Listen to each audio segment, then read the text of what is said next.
यहाँ पे आपके लिए थोड़ी आई, ये तो राहुल जी को हराने के लिए आई है, ये राहुल जी से लड़ने के लिए आई है, ये आपके प्रति श्रद्धा की वजह से नहीं आई है। वो कैसे समझेंगी ये रिश्ता? इन्होंने झूठ फैलाए कि हम आपकी जमीन हड़पने आए थे, कि जिन महिलाओं के जिस समूह में आपको याद है जो परियोजना थी, कि वो परियोजना ही हमने इसलिए बनाई कि हम आपकी जमीन हड़पना चाह रहे थे, कि हम लूट रहे थे आपको, कि हमने कुछ नहीं किया आपके लिए, कि हमारे दिल में सिर्फ परिवारवाद की भावनाएं थी, सिर्फ सत्ता चाहते थे हम, हमारे दिल में आपके लिए कोई भावना नहीं थी। उसी समूह का इस्तेमाल कर रही हैं। कुछ ऐसा हुआ जो समूह था भाजपा कि इन बातों से आप थोड़ा सा बहक गए, कुछ लोग बहके, कुछ लोग दृढ़ रहे। जो भी हुआ, राहुल जी वो चुनाव हारे, और एक पुराना रिश्ता जो आपके बीच, हमारे परिवार के बीच था, वो थोड़े समय के लिए थम गया, लेकिन टूटा नहीं, क्योंकि ये रिश्ता कभी टूट नहीं सकता। थोड़े ही समय में कोविड आया, कोरोना आया।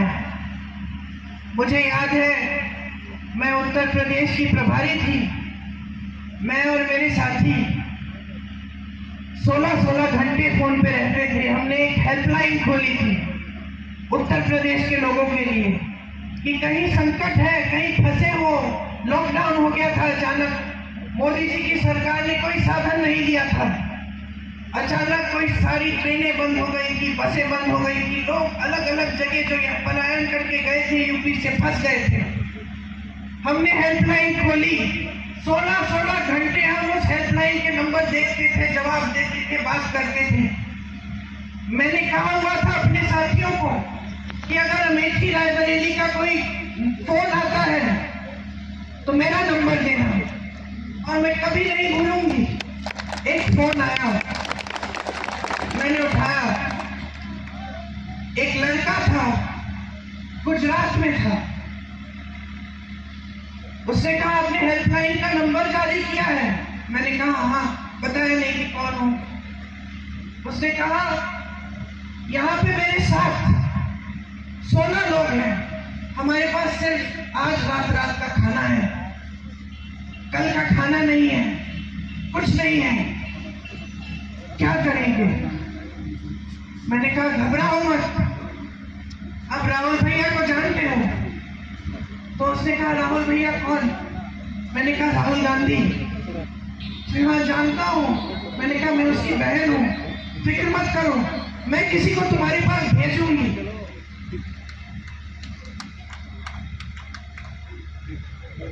मैंने अपने साथियों को कहा कि गुजरात में जो हमारे कांग्रेस के कार्यकर्ता है, एकदम उनको फोन करो, घर आने के लिए सुविधा बनाओ।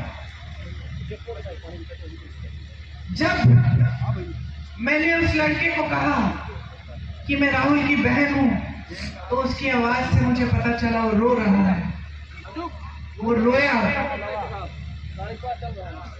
उसने कहा दीदी अब आपका नंबर मिल गया है, मुझे मालूम है हम सही सलामत घर पहुंच जाएंगे। ये विश्वास था हममें, ये विश्वास था हममें, तब भी अमेठी के लोगों के दिलों में। हमारा रिश्ता टूटा नहीं। हमने पूरी कोशिश की कि अमेठी रायबरेली के जितने भी लोग अलग अलग प्रदेशों में फंसे थे, घर नहीं आ पा रहे थे, उनके लिए ट्रेन का इंतजाम, बस का इंतजाम, किसी को जीप से घर भेजा। इसलिए नहीं भेजा क्योंकि हम इसका कोई राजनीतिक फायदा उठाने वाले थे, हमने इसलिए भेजा क्योंकि हमारी ड्यूटी थी, हमारा दायित्व था कि उनको घर सही सलामत पहुंचाए। वो हमारे परिवार के सदस्य समान थे। ये है हमारा रिश्ता। हाँ भी मुझे मालूम है इसका नाम क्या था, मैं जानबूझ के नाम नहीं ले रही हूँ।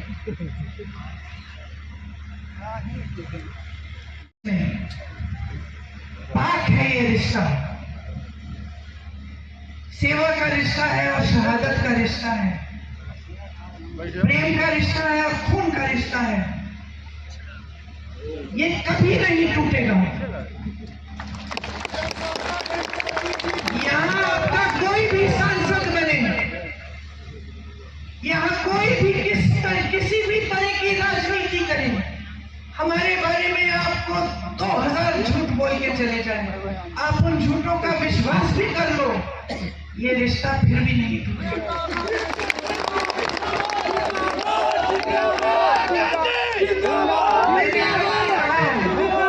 मैंने आपसे कहा शुरू में कि अगर अपने जीवन में एक ऐसा इंसान था जिसे मैंने पूजा, वो मेरे पिताजी थे।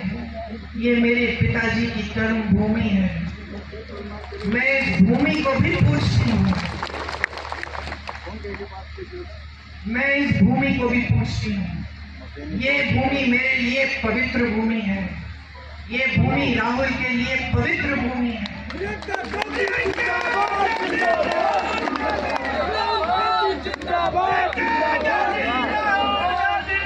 मैं आपको एक और बात बताती हूँ कि मैं जानती हूँ किशोरी लाल शर्मा को, मेरे ख्याल से अब कितने सालों से, 40 सालों से। और मैं आपको एक बात बता सकती हूँ, ये भूमि किशोरी लाल शर्मा के लिए भी पवित्र भूमि है। आज अगर हमने इन्हें आपका प्रत्याशी बनाया है तो पूरी समझ और पूरे विवेक से ये फैसला लिया है। अगर इस संसदीय क्षेत्र का गांव कोई जानता है तो ये जानते हैं, यहाँ की सड़क कोई जानता है तो ये जानते हैं, यहाँ का एक कार्यकर्ता जानता है तो ये जानते हैं। आज अगर मैं किशोरी जी से पूछूं कि उनका नाम क्या है, वो मुझे बता देंगे। वो ये भी बता देंगे कि यहाँ इनके गांव में हमने हैंडपंप लगवाया था और इनकी बेटी को हमने पढ़ाया है, और बीच में हमसे नाराज भी हो गए थे क्योंकि इस गांव में जो दूसरे कार्यकर्ता है जिनसे इनकी लड़ाई है, उनको हमने थोड़ा आगे बढ़ा दिया। जब हमने बनाए तो इन्होंने भी बनाए, सेवा जब हमने की तो इन्होंने भी की, श्रद्धा जब हमने दिखाई आपके लिए तो इन्होंने भी दिखाई, जब हम आपकी समस्याओं को समझे तो इन्होंने भी आपकी समस्याओं को समझा।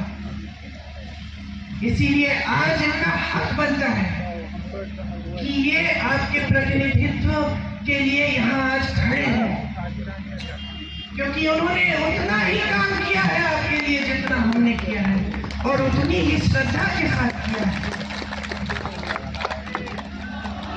आज पूरे देश में जो राजनीति फैली हुई है वो झूठों की राजनीति है, नाटक नौटंकी की राजनीति है।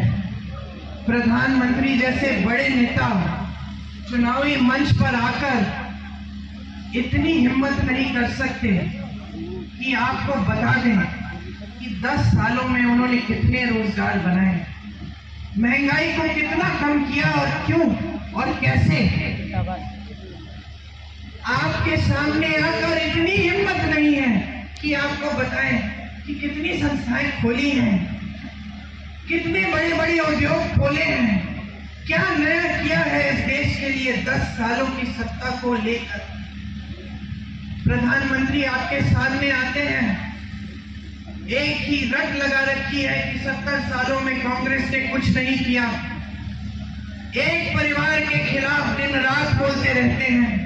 इंदिरा गांधी जैसी शख्सियत को जो शहीद हुई इस देश के लिए, जिन्होंने पाकिस्तान को तोड़कर बांग्लादेश बनाया, उनको देशद्रोही कहते हैं।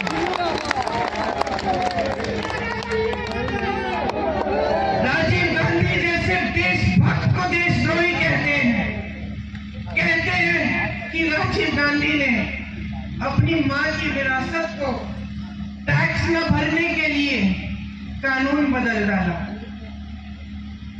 वो कभी नहीं समझ पाएंगे। राजीव गांधी ने अपनी मां से धन दौलत नहीं ली विरासत में,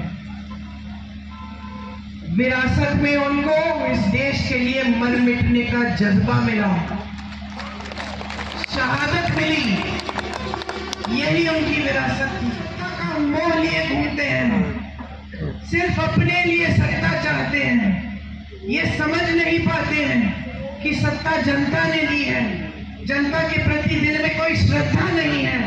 वो लोग इस बात को समझ नहीं सकते। वो लोग आज आपकी सच्चाई को भी नहीं समझ सकते।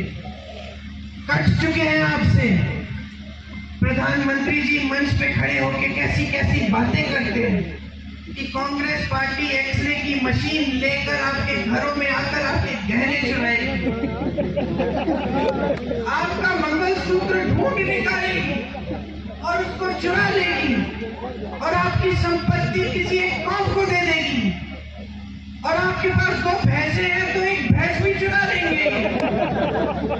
ऐसी बातें प्रधानमंत्री जी कर रहे हैं। पद की गरिमा क्या है? पद क्या है? देश के प्रति जिम्मेदारी क्या है? देश क्या सोचेगा? आज देश जवाब मांग रहा है। देश कह रहा है कि हमें ये नाटक नौटंकी नहीं चाहिए। हमने बहुत चुनाव लड़ने दिए हैं आपको धर्म के आधार पर, बहुत हिंदू मुस्लिम कर लिया है आपने। इस चुनाव को हम लड़ेंगे और हम अपने मुद्दों पे लड़ेंगे।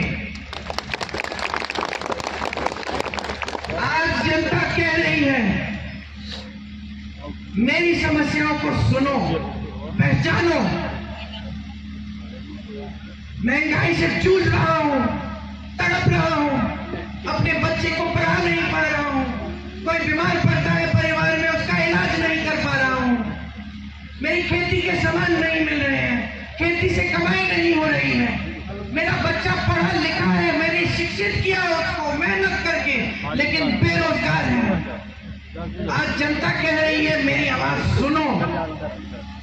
आज जनता कह रही है कि बहुत हो गया है, हमें वो पुरानी राजनीति वापस चाहिए।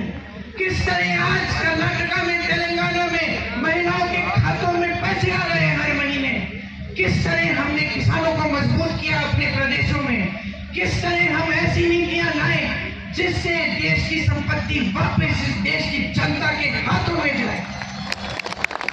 बताइए, समझाइए, सच्चाई दिखाइए, जनता को कहिए कि जनता जो जी रही है वही सच्चाई है, उस आधार पर वोट दे।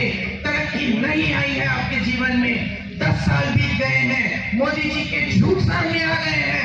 हराइए इनको, बदलाव लाइए, एक नई सरकार लाइए, एक नई राजनीति जो पहले पुराने असूलों पर आधारित है वो लाइए इस देश में। मैं आपसे पूरी उम्मीद रखती हूँ कि एक सेना की तरह आप ये चुनाव लड़ेंगे, ये चुनाव जीतेंगे और यहाँ अमेठी से इस पूरे देश में ये संदेश देंगे कि बहुत हो गया है, हमें सच्चाई की राजनीति वापस चाहिए। आपने बहुत ध्यान से मेरी बातों को सुना, मैंने दिल की बात बोली,